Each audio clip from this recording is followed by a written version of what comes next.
कौन हो तुम? और इन गायों को लेकर कहां से आ गए? कुछ अत्याचारी आपके इस गौधन को ले जा रहे थे।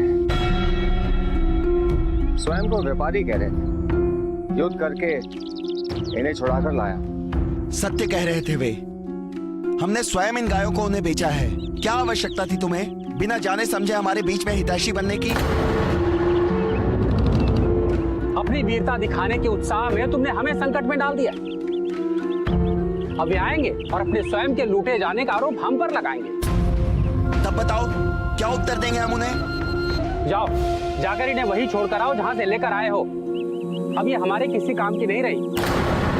मैंने सुना कि गोकुल नगरी में प्रेम और सहानुभूति की धारा बहती है। गोकुल निवासी निस्वार्थ होते हैं, परंतु लगता है कि कृष्ण के जाने के बाद सारा प्रेम, सारे संस्कार, सारी भावनाएं भी चली गई। अनुचित कह रहे हो तुम। कृष्ण की शिक्षा हम गोकुल वासियों में रक्त बनकर बहता है। उसका पढ़ाया प्रेम का पाठ हम गोकुलवासी कभी नहीं भूल सकते, कभी नहीं। तो क्या यही शिक्षा दी थी उन्होंने कि जीवन भर जिस गऊ से आप दूध और मक्खन लेते रहे, जब वो किसी कारणवश अशक्त हो जाए तो उसे बोझ समझकर अलग कर दिया जाए? थोड़े से धन के लालच के लिए उसे मृत्यु के मुख में भेज दिया जाए? क्या आप लोगों को तनिक भी दुख नहीं उन्होंने बेचते हुए?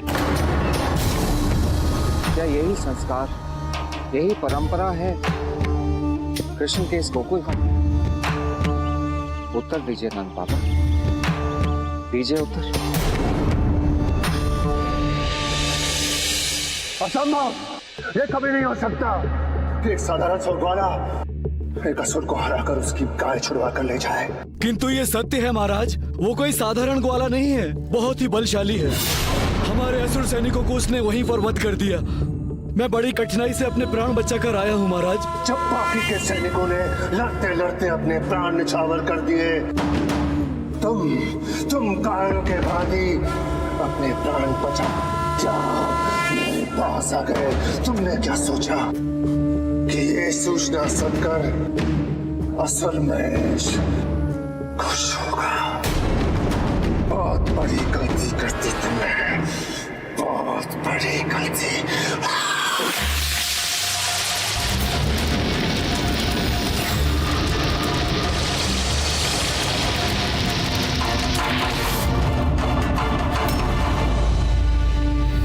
क्षमा कीजिए महाराज, मन में एक विचार आया है।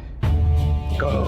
आप में असीम शक्ति है जिसका संसार में कोई भी मुकाबला नहीं कर सकता। आपके शक्ति के सामने वो गोकुल एक तिनका समान है। चलिए और चलकर अपनी विष की अग्नि से गोकुल को जलाकर भस्म कर दीजिए। नहीं सेनापति, इससे हमारा उद्देश्य पूर्ण नहीं होगा। इससे कृष्ण की महिमा समाप्त नहीं होगी, बल्कि वो अमर हो जाएगा। संसार में भगवान का स्थान प्राप्त कर देगा वो, और ये हम कदापि नहीं चाहते। मुझे उसके जीवित रहते रहते उसकी सत्ता को समाप्त करना है। लोगों के हृदय में उसके प्रति बैठे हुए प्रेम और विश्वास को जड़ से उखाड़ फेंकना है हमें। तब हमारा उद्देश्य पूर्ण होगा, तब हमारी विजय होगी, और मुझे इस विजयी ध्वज को किसी भी हाल में लहराना है। तुम्हारे कहने का अर्थ है बिना किसी लाभ के हम इन पर व्यय करें? क्या इन गायों की वजह से आज तक आपको कोई लाभ नहीं हुआ? गोकुल की समृद्धि का कारण क्या ये गाय नहीं? लाभ होता था जब ये दूध देती थी, तब हमने भी इनके पालन पोषण में किसी प्रकार की कमी नहीं रखी, हर प्रकार से इनकी सेवा की। लेकिन अब ये दूध नहीं देती, हमारे किसी काम की नहीं की, इसलिए हम इन्हें नहीं पाल सकते। तो इसका अर्थ ये हुआ कि जब हमारे माता पिता वृद्ध हो जाएं, अशक्त हो जाएं, किसी कार्य करने योग्य न रहें, तो उन्हें घर से हटा दिया जाए। जिस प्रकार आपने इन्हें इनके खूंटे से हटा दिया है। इनमें और माता पिता में अंतर है? नहीं ग्वाल बंधु, इसमें कोई भी अंतर नहीं है। अंतर है तो आपके भाव में, आपके विचारों में। आप भूल रहे हैं कि गऊ हमारी माता है, और फिर माता कोई भी हो, किसी की भी हो, उसको बेचा नहीं जाता, उसकी सदैव पूजा होती है।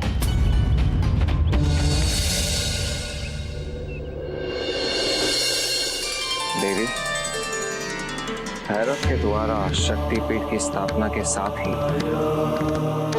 एक और उद्देश्य की पूर्ति भी होनी थी। एक और उद्देश्य?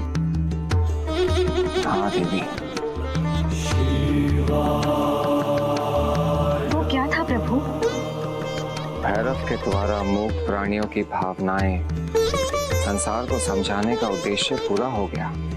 भैरव ने संसार को ये ज्ञान दिया कि हर जीव में परमात्मा वास करते हैं,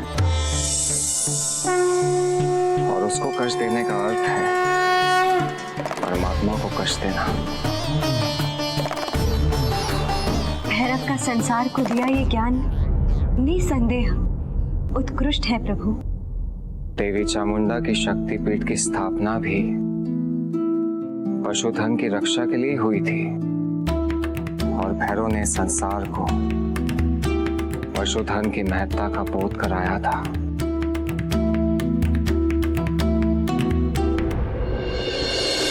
बताइए, क्या आप अपनी माता का तिरस्कार कर सकते हैं?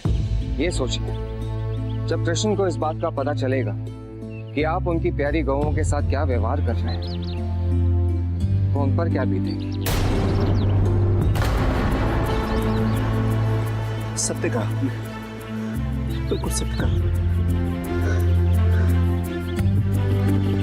हमें क्षमा कर दीजिए, हम सबको ऐसा नहीं करना चाहिए था। हमें क्षमा कर दीजिए, हमसे भारी भूल हो गई है, हमें क्षमा कर दीजिए। हम अपने कृष्ण के शोक में उचित अनुचित सब कुछ भूल गए थे, हमें क्षमा कर दीजिए। जिस प्रकार कृष्ण के वियोग में आप शोकग्रस्त हैं, इसी प्रकार एक बार इनके विषय में तो सोचिए। क्या इन्हें कृष्ण के जाने का दुख नहीं होगा? वो कृष्ण जो इनके साथ खेला करता था, उनकी बांसुरी के सुर पे ये दूध दिया करती थी, क्या इनको उनका वियोग नहीं सताएगा? इनके दूध ना देने का कारण केवल इनका दुख है। इनमें भी भावनाएं हैं, हृदय है। हमने और इनमें केवल इतना ही अंतर है कि आपके पास वाणी है और इनके पास नहीं। जीव, जिसे हम आत्मा कहते हैं, सब में समान होती है। दुख सुख की अनुभूति सब में समान होती है। ये आपसे कम दुखी नहीं है। इस बात को सदा अपनी स्मृति में रखिए। हमें क्षमा कर दीजिए। क्षमा मुझसे नहीं, इन गऊ माताओं से मांगिए।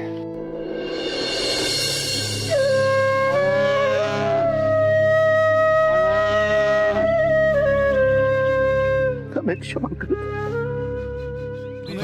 दीजिए।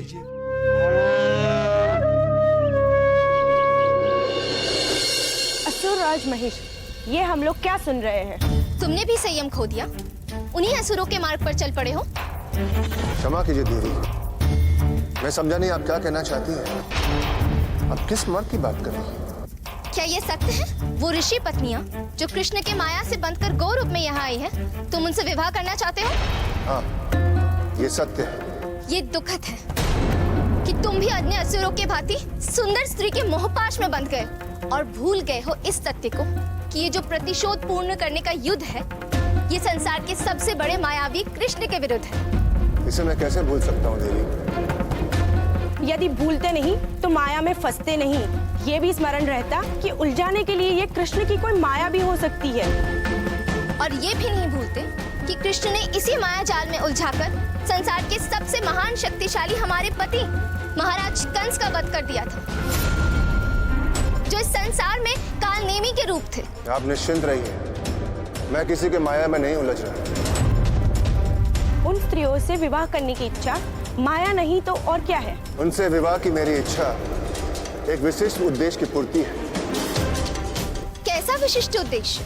कृष्ण को जीवित रखकर उसे तिल तिल मारने का उद्देश्य। तात्पर्य? मैं कृष्ण को एक बार में नहीं मारना चाहता, उसे तड़पा तड़पा कर मारना चाहता हूं, धीरे धीरे। उसे इतना दुख देना चाहता हूं कि वो भिक्षा मांगे मृत्यु की, परंतु मृत्यु उसे कभी नहीं मिलेगी। मृत्यु उससे दूर खड़ी रहकर मुस्कुराएगी। मैं उसे उस अवस्था में जीते हुए देखना चाहता हूं, इसीलिए मैंने ये मार्ग चुना है। तुम्हारी बातें सुनाने और सोचने के लिए तो अवश्य बहुत ही अच्छी है, पर ये मत भूलना कि कृष्ण कोई साधारण पुरुष नहीं है, साक्षात विष्णु है। उसकी माया से जीतना सहज कार्य नहीं होगा। और तुम उससे ज्यादा मायावी नहीं हो, ये सत्य सदा अपनी स्मृति में रखना। और इस बात को भी कि तुम्हारा उद्देश्य है गोकुल का सर्वनाश, और ये तभी पूर्ण हो पाएगा जब तुम निजी स्वार्थ और लोभ को अपने से दूर रखोगे।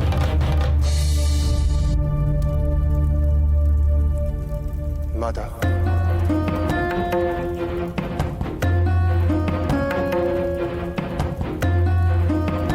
प्रणाम माता। ये सही कह रही है, अपने लक्ष्य से भटको मत, और जो विष मैंने दिया है उसका चतुराई से प्रयोग करो। ये एक ऐसा घातक विष है जिसका इस संसार में कोई काट नहीं। और इस सूत्र को याद रखना, एक साधे सब सधे। ठीक है माता, जैसा आप कहें।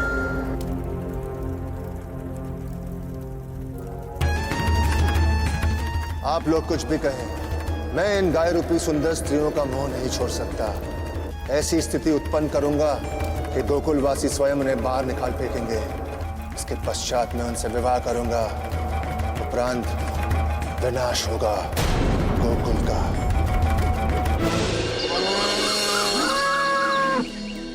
सब लोग क्षमा ही मांगते रहेंगे या माता का सत्कार भी करेंगे?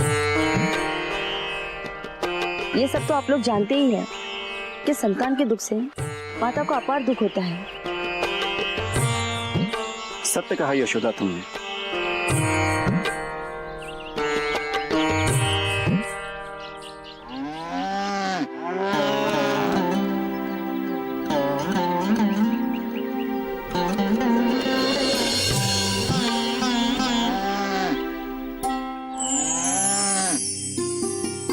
लक्ष्मी आर्या सर्वलोकानां धेनुरूपेण संस्थितः घृतं वहति यज्ञार्थं मम पापं सर्वपोहतु।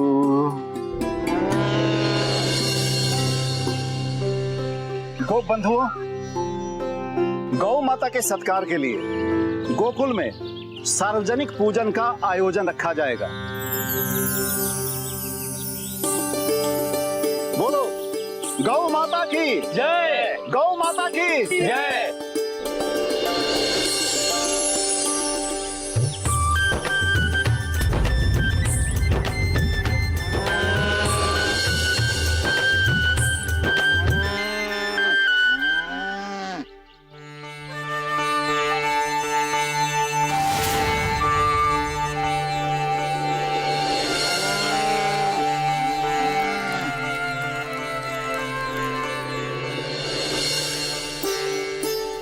गोकुल वासियों, जिस धार को आप देख रहे हैं वो दूध नहीं है, दूध के रूप में गौ माता का प्रेम है।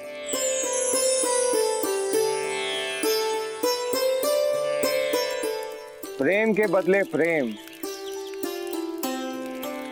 गौ माता, आज आपने मेरी कौरस पान की इच्छा पूर्ण कर दी।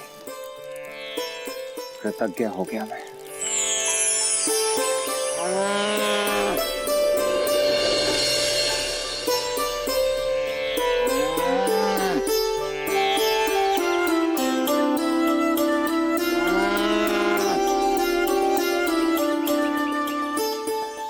आइए भाइयों, आप भी अमृत पान कर लीजिए।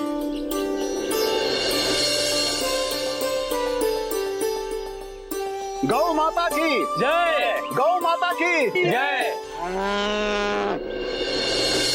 ये जो दूध है ये वो अमृत है जिसके पान के लिए भैरव ललाहित थे और गौओं ने उसकी ये इच्छा पूर्ण की थी। तब से लेकर अब तक ये दूध भैरव की इसी मूर्ति पर इसी प्रकार गिरता चला आ रहा है और उस समय से लेकर अब तक भैरव ने इस कौरस को अपने ऊपर धारण किया हुआ है। प्रभु, ये तो मैं समझ गई, किंतु मैं अभी ये नहीं समझ पाई कि माता के इस शक्तिपीठ की स्थापना कैसे हुई। गायों की रक्षा भैरव ने की, ये तो स्पष्ट हो गया, किंतु माता ने गायों की रक्षा कैसे की? देवी,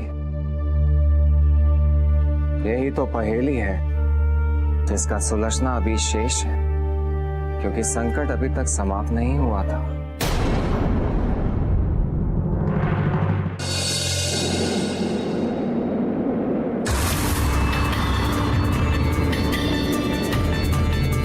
क्या कहते हैं गोकुलवासी अपनी प्यारी गायों के बारे में? कहते हैं कि वहाँ की गाय का दूध नहीं अमृत होता है। गाय दूध नहीं देती, अमृत देती है। और क्या कहते हैं वो मूर्ख?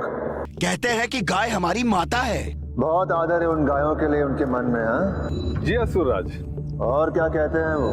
कहते हैं कि गौदान देने से पृथ्वीवासियों को मोक्ष की प्राप्ति होती है। यदि उनके मन से मैंने ये विश्वास नहीं मिटाया तो मेरा नाम असुरराज महेश नहीं। मिटा दूंगा गायों की इस महिमा को उनके मन से। ऐसी चाल चलूंगा कि गोकुलवासी स्वयं अपनी प्रिय गायों को अपने गोकुल से बाहर निकाल फेंकेंगे। निष्कासित कर देंगे उन गायों को सदा सदा के लिए निष्कासित। गाय की छाया से घृणा करने लगेंगे। गाय के प्रति उनकी बुद्धि को विश्वास कर दूंगा।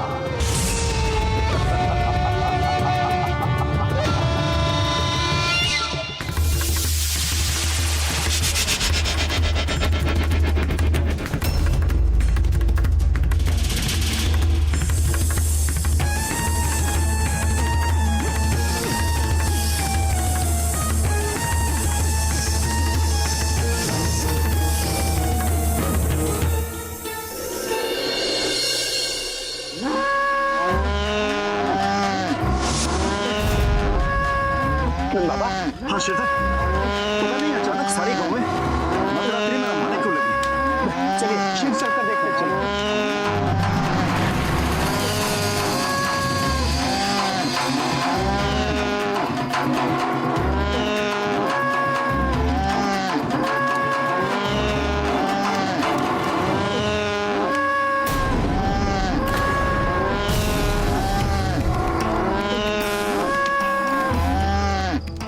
अरे शांत हो जाओ माता, शांत हो जा।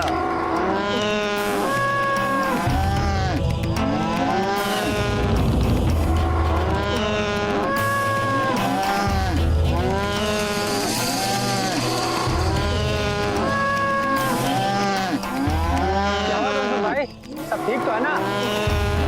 अरे कुछ नहीं, कल माखन उत्सव है ना, इसीलिए सभी गायें प्रसन्नता में रंभा रही हैं। नहीं धनसु, इनके रंभाने में प्रसन्नता का स्वर तो नहीं है। कारण कुछ और है जो हम समझ नहीं पा रहे हैं। और क्या कारण हो सकता है नंद बाबा? पता नहीं, काश कि हम पशु पक्षियों की भाषा समझ पाते। अरे नंद बाबा, आप व्यर्थ चिंतित हो रहे हैं। कुछ नहीं हुआ है, सभी गायें ठीक हैं। चलिए ठीक है, चलिए।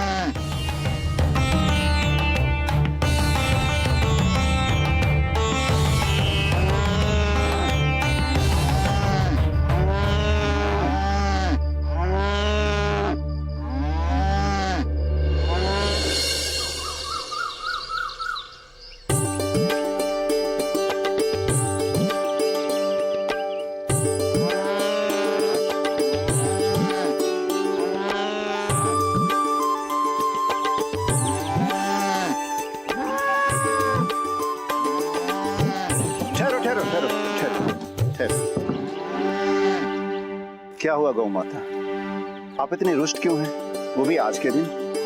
आप तो जानती हैं ना कि आज माखन उत्सव है, और यदि आप दूध नहीं देंगी तो फिर माखन कैसे निकलेगा? दूध निकालने दीजिए।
हमारे बच्चों को।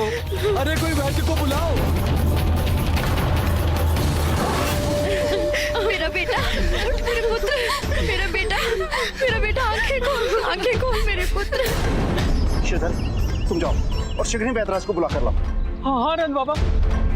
असुराज महेश के अनुसार अब समय आ गया है अगली चाल चलने का।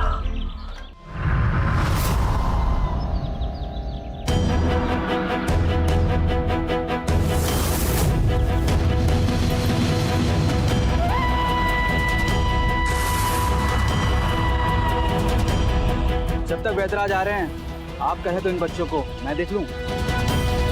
आप कौन है? मैं भी वैद्य हूँ, पड़ोसी गांव का।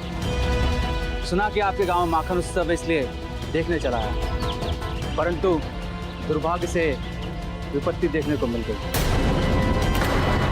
वैदराज, देव संयोग से आप पधारे हैं। देखिए ना, ये बच्चे दूध पीते पता नहीं मूर्छित कैसे हो गए। आप इनका कुछ उपचार कीजिए। देखिए जी।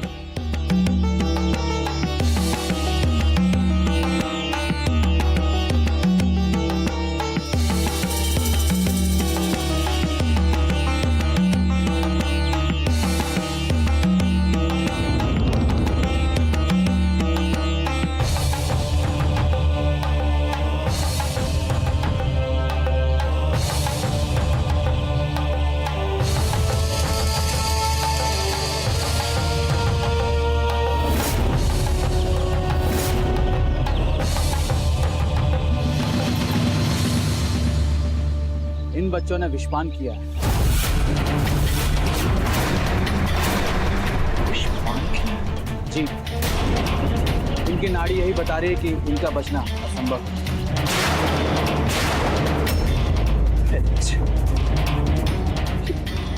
ये क्या कह रहे हैं आप? कोई तो उपचार होगा।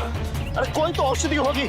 जिस विष से इनकी अवस्था हुई है वो काफी तीव्र है, उसकी कोई औषधि नहीं है और कोई भी जड़ी बूटी इसका उपचार नहीं कर सकती। मगर हमारे बालकों ने विषपान किया कैसे? यह विष भोजन के माध्यम से दिया गया होगा। वैसे आप लोगों ने क्या क्या खिलाया?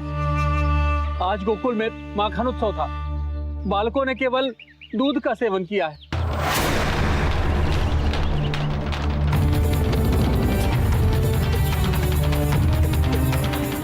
ये रहा वो पात्र वैद्य जी।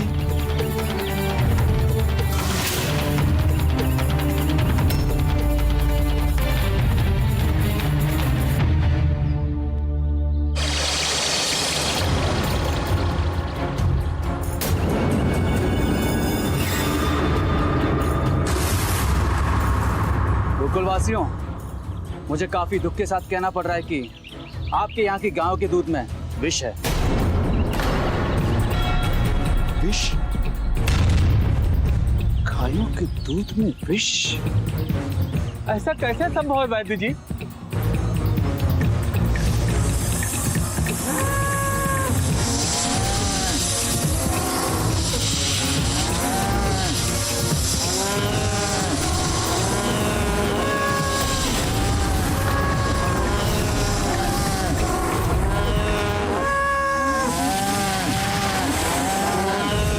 ये कैसे संभव है ये मुझे नहीं पता, परंतु प्रमाण के आधार पर मैं यही कह सकता हूँ कि यहाँ की गायों के दूध में विष है। मैं तो पहले ही कह रहा था कि सारी गौएं हमारे लिए अभिशाप है। अब से कह रहे हैं आप धनसुख भाई? अब एक भी गौ हमारे गोकुल में नहीं रहेंगी।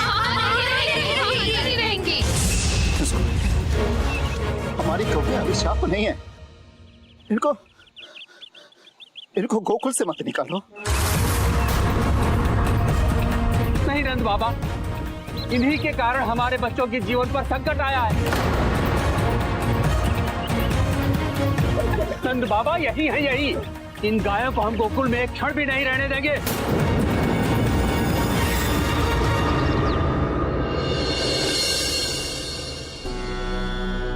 प्रभु, ये तो बहुत बड़ा अनर्थ हो गया।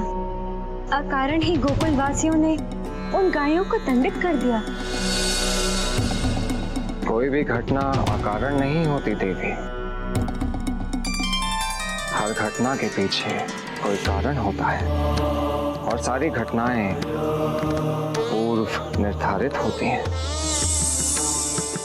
वो कैसे प्रभु?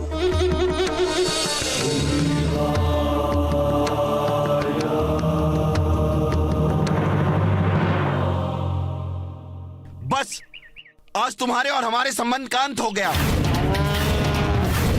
बहुत कर ली सेवा हमने तुम सब गायों की, अब और नहीं होगा।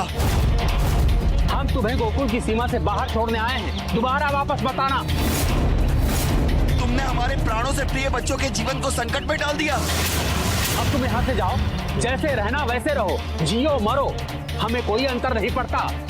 एक बात सुन लो, आज के बाद गोकुल में एक भी गाय नहीं रहेगी, एक भी नहीं। सुन लिया तुम सबने?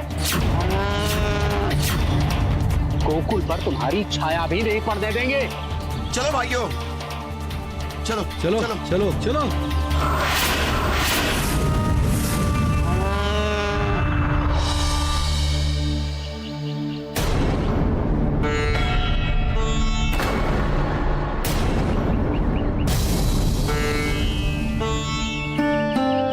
जब गोकुल में हमारा स्थान नहीं, तो संसार में कहीं भी हमारा स्थान नहीं है। बिना कान्हा के तो वैसे भी ये जीवन हम निरर्थक ही जी रहे थे बहन।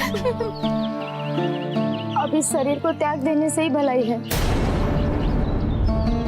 सत्य कहती हो बहन, इसके अतिरिक्त और कोई मार्ग भी तो नहीं है हमारे पास।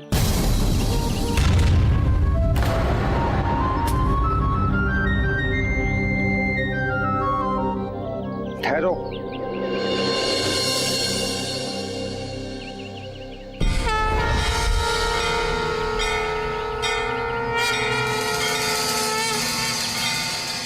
भैरव, आप ये क्या करने जा रही हैं आप लोग? कैसा आत्मघाती निर्णय है आपका? इसके अतिरिक्त अन्य कोई मार्ग भी तो नहीं है। अपना गोकुल में हमारे प्रिय कृष्ण हैं और ना ही गोकुल वासियों की हृदय में हमारे लिए प्रेम है। ऐसे उद्देश्यहीन जीवन जीने से क्या लाभ? कोई भी जीवन इस सृष्टि में उद्देश्यहीन नहीं होता। सभी के जीवन का उद्देश्य विधाता द्वारा नियत है। हमें तो यहाँ जीने का कोई उद्देश्य नहीं दिखता भैरव। स्मरण कीजिए, संकट के समय कृष्ण ने आपको क्या करने के लिए कहा था और आपने उनको क्या वचन दिया था।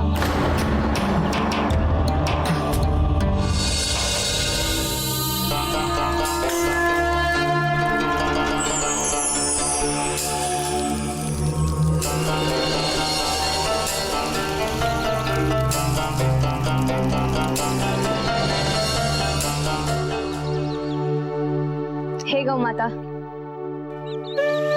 ये माता चामुंडा का शक्तिपिंड है, जहाँ माता सती की केश गिरे थे। ये अपने भक्तों की पशुधन की संकटों से रक्षा करती हैं और ये केश और दूध के चढ़ावे से प्रसन्न होंगी, क्योंकि गौरस अमृत समान है, इसलिए आप इनकी प्रिय होंगी। अतएव जब भी मैं गोकुल में नहा रहा हूँ और आप पर कोई भी संकट आए, आप यहाँ चली आइए। माता चामुंडा आपकी रक्षा करेंगी। हम सब कितनी बड़ी भूल करने जा रही थी। उचित समय पर आकर आपने हमें पाप का भागी बनने से बचा लिया भैरव। अन्यथा हम तो अपने कृष्ण की बातें ही भूल गए थे। इसीलिए तो कहा है कि शोक, निराशा, भय ऐसे विकार हैं जो बुद्धि और विवेक के प्रखर प्रकाश को धूमिल कर देते हैं। आपने कृष्ण की बात याद दिलाकर हम सबके दुख का निवारण कर दिया। ये सब उसी की कृपा है।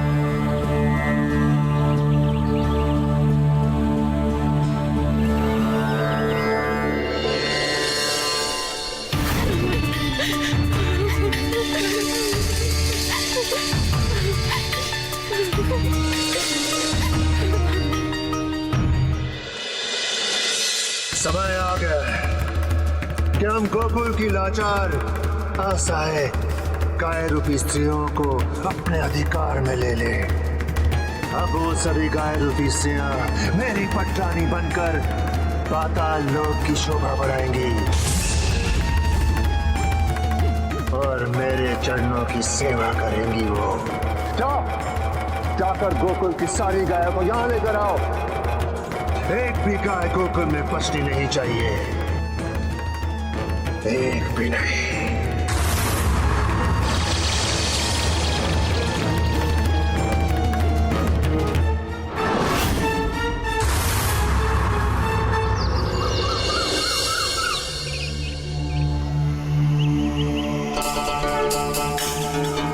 दर्शन दो माता, माता दर्शन दो, दर्शन दो माता, माता दर्शन दो।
किसको पुकार रही हो?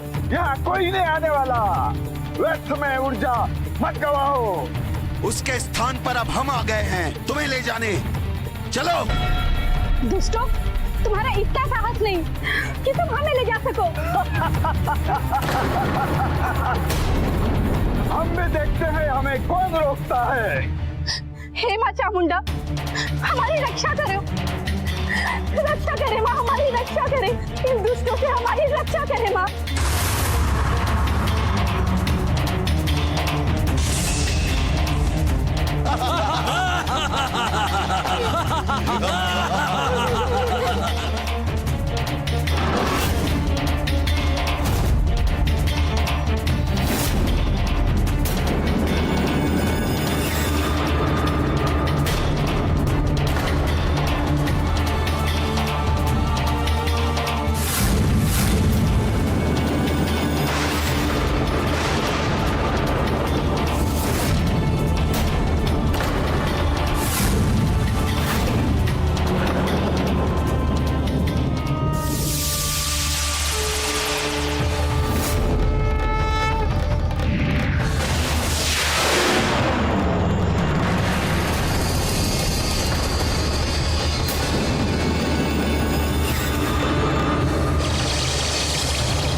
थी।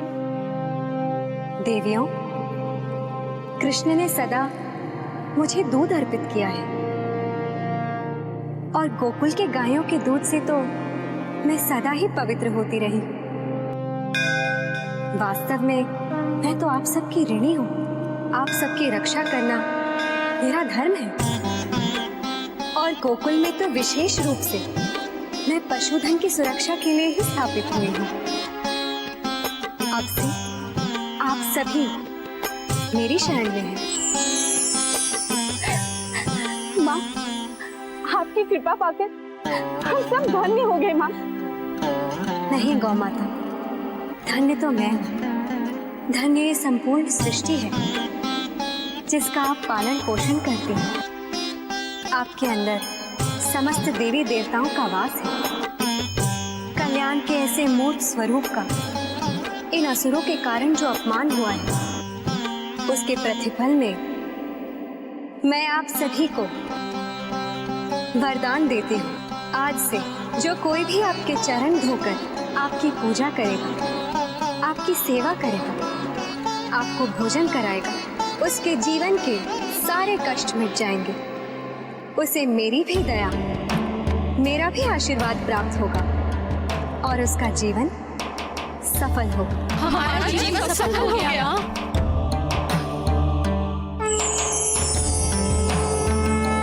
गौ माता, अब आप सबकी रक्षा के लिए मैं गोकुल में सदा के लिए स्थापित रहूंगी और अब से आपके ऊपर कोई भी अधर्म, कोई भी अत्याचार संभव नहीं होगा। हमारे ऊपर बहुत बड़ा कलंक है माता कि हमारा दूध विषाक्त है। माँ, हमारे माथे से यदि यह कलंक नहीं हटा तो सारी गाय सदा सदा के लिए कलंकित हो जाएंगी, उपेक्षित हो जाएंगी। माँ, माँ, हमारी आपसे प्रार्थना है, हमारे इस दुख का निवारण करें माँ, हमारी रक्षा करें माँ।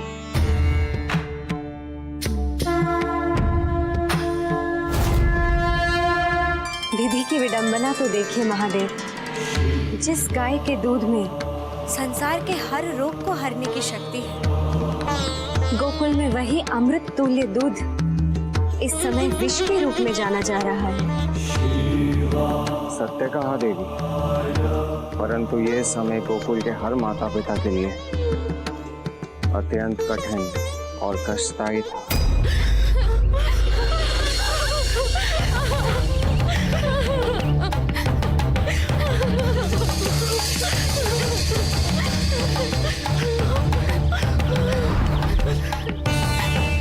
हे ईश्वर, मेरी तो केवल एक ही संतान थी, उसका जीवन हर के तुमने मुझे किस जन्म का दंड दिया है।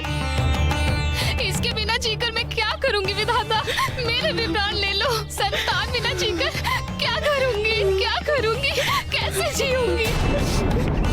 शांत हो जाइए, हृदय को कड़ा कीजिए। जिसके जीवन का सब कुछ लुट गया हो वो कैसे शांत हो। नंद बाबा, इस शोकाकुल वातावरण के उत्तरदायी आप, केवल आप।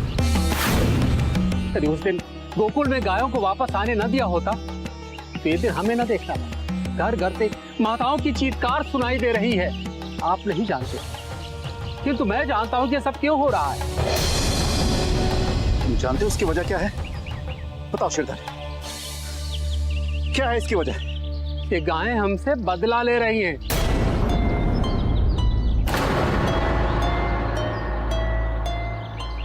नहीं श्रीधर, तुम्हारी धारणा सही नहीं है।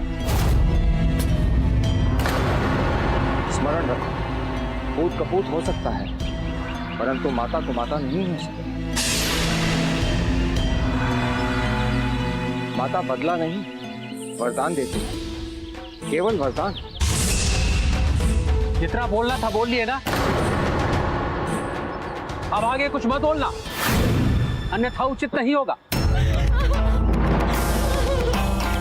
हाँ, क्योंकि ये सब जो कुछ भी हुआ है ना, तुम्हारी वजह से हुआ है। तुम्हारी ही वजह से हमारे बच्चों की मौत हुई है। तुम ही लाए थे ना उन गायों को हमारे पास। या तो तुम उन्हें विषैली वस्तुएं खिलाकर यहाँ लाए हो, या तो उन्होंने स्वयं खा ली।